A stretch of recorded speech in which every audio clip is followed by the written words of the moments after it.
I think we need to look beyond what was taught glibly at school and to think of the real reasons behind the Battle of Gate Pa.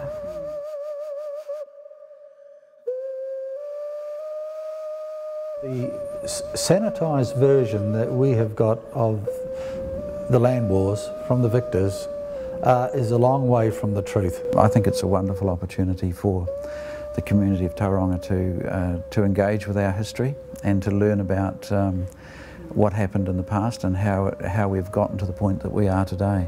It just needs to be acknowledged that at that time Maori got overwhelmed by the very thing that the missionaries and Maori were concerned about in this area, which was colonisation. If only our ancestors had paused and arbitrated, we might not have seen the deterioration of the relationship between particularly the CMS mission and Māori. Our family history has it that the relationships that existed in those days around the time of the Battle of Gate Pa and afterwards were community and relational in a good sense. The battles were about land, about people wanting land, and that goes for all battles, not just for Pukehinena. And so if you use that as your start point, then you get the idea of the rest of the picture. As far as my ancestors were concerned, they were put up against a wall with guns aiming at them. In fact, they had signed 24 years earlier a treaty that said something totally different to what actually happened on this hill. That treaty is Waitangi. It's all about relationships, you know, for Whangatanga, so sometimes we just got to let the history lay. Let's not burden our next generations with what we still carry in a sense.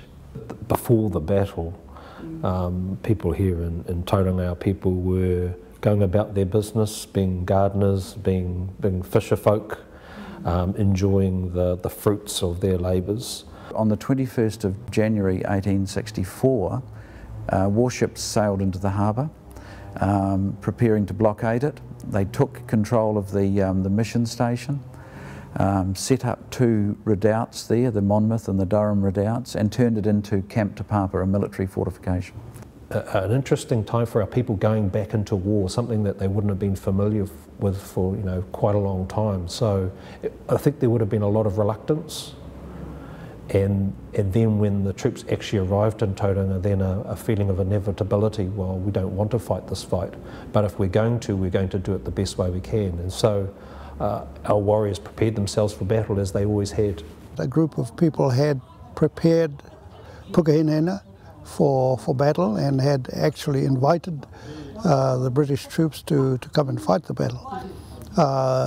The British troops probably took a little longer than they intended to get it together because they were awaiting these cannon. Cameron opened fire on the Pa on the morning of the 29th of April, and he bombarded it for most of the day with a very heavy very heavy artillery bombardment. And they confidently thought that most of the warriors inside the Pa would have been killed. For Maori, this was an outstanding victory that very, very few Indigenous people groups ever managed to achieve over British forces that were rampant around the world at the time. In reflection later, we call it a victory, but no one ever is a victor out of war. And even if you do a body count or afterwards, everyone would have felt like they'd had a great loss after that battle. Many of these warriors were outstanding Christians, and they decided although they were going to fight in a way that was honourable. And that's where the story of Heni Te Kiri Karamu comes from, the giving the water to Colonel Booth. She was the one female, I believe, who participated in Pukehinena and was known to take water to the injured soldiers, British soldiers. The whole thing about that verse, if you only hunger's give him food, if he thirsts give him water. Well, the verses prior to that talk about your relationships and the right relationships you should have with your neighbours, your people. in the verse after it says, don't repay evil with evil. And so most forces gathered at Tauranga by the 21st of June. Most were gathered there, and then the British had heard that there were forces gathered there and tried to effect a surprise attack, which they were able to conduct very successfully. So it was partly revenge and partly nullifying the enemy forces. But the British had very good intelligence. They knew what was going on. And the morning that the warriors started to dig at Tauranga, Colonel Greer was able to get out there with quite a sizable force and attack them. And this time they didn't have the 2.5 weeks of digging and fortifications. They were actually caught in the open in very shallow trenches, and they were swept off the position very quickly. If you understand what the morale was like of the British at that time, they needed to be able to gain respect.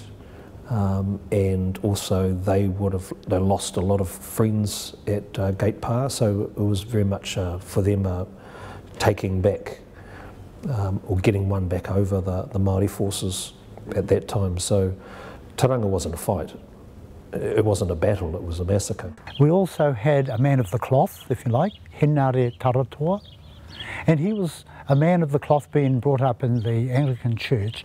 He understood the ways of the church, he understood the ways of Pākehā. He also understood the ways of war. There were two sides to him. And he was a very educated and learned man in both worlds. Really, he epitomised what it was all about. He was a Māori who had accepted European way of life, he'd accepted Christianity, and he was a profound Christian, and he believed and lived the Christian life.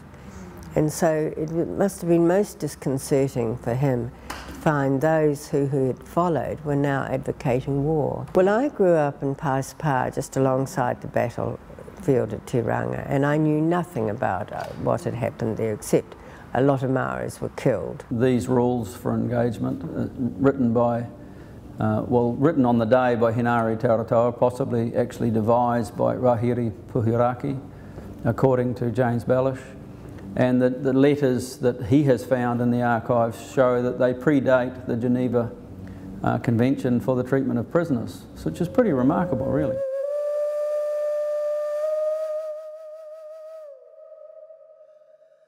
When we moved to the Bush campaign, then you just got families.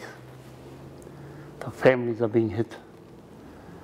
And not only that, they're also identified by the iwi they belong to. And it was only that iwi being hit. There were generations, there were whānau who were suddenly cut off so that they no longer had uri coming through. And that is a major sad point for us this day. My grandfather came and bought a property in Paispa Road, just 100 metres or so from the Battle of Tauranga. That was in 1918. It was only 54 years after the battle. So this is living history. The hurt, the pain and the anger for many of the tangata whenua is still there. The subsequent invasion of settlers to this area obliterated any memory of Maori, and that's reflected in the place names that actually celebrate those people who actually failed on the day. I'm hoping that we have come of age where we actually will be able to reflect, commemorate and mourn the loss of those who went in these battles on both sides, and be able to take the lessons to make a better future for our children. That would be the most wonderful thing to be able to do. This story needed to be told, and I've always believed if you want to grow free-range kids, feed them backyard stories. And this is the backyard story of Tauranga that hasn't been told. So what an opportunity that we've got to do it, because we won't be doing it in my lifetime again, because in 50 years' time I'll probably be in another storyland. This commemoration is a wonderful opportunity for us to engage with the story that is not something that is finite, but a story that has repercussions for the nature of how we live as a society here in Tauranga Moana right up until today. I'd like to finish, if I may, with an extract from a speech that I wrote and delivered as an 11-year-old girl here in Tauranga about the Battle of Gate Pa.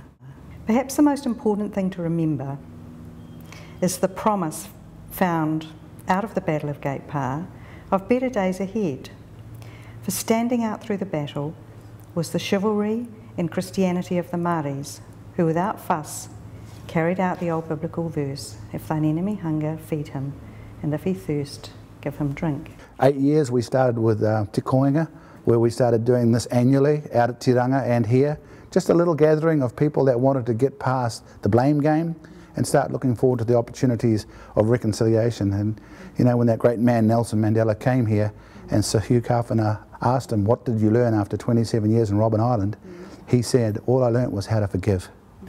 In this whole process of reconciliation, we have to somehow try and get in someone else's shoes and walk their journey for a while and imagine what life's been like for them before we can really come together and understand each other.